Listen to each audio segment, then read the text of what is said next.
महाराष्ट्रातील प्रत्येक बातमी सर्वात पहिल्यांदा तुमच्या मोबाईलवर पोहोचण्यासाठी द महाराष्ट्र न्यूज चॅनलला सबस्क्राईब करा।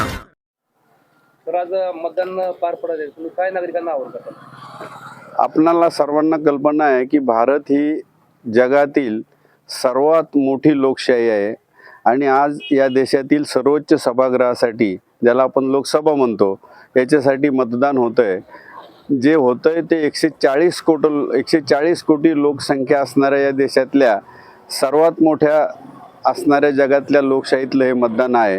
मी नागरिकांना एवढंच आवाहन करेल की 1947 पूर्वी, म्हणजे डॉक्टर बाबासाहेब आंबेडकरांनी भारताला संविधान देण्याच्या पूर्वी काही ठराविक लोकांनाच मतदानाचा अधिकार होता।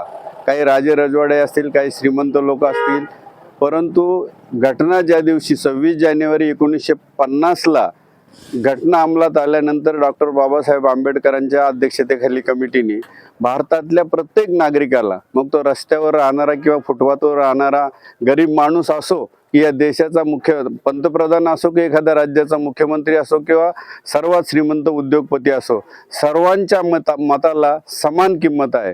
म्हणून मी सर्व नागरिकांना याद्वारे आवाहन करू इच्छितो की हा जो घटनेने तुम्हाला अधिकार दिलेला आहे, कोणत्या पक्षाला द्यायचं, कुठल्या विचारसरणीला द्यायचं, हा ज्याचा त्याचा अधिकार आहे, पण मतदानात मात्र सर्व नागरिकांनी उत्स्फूर्तपणे भाग घ्यावा।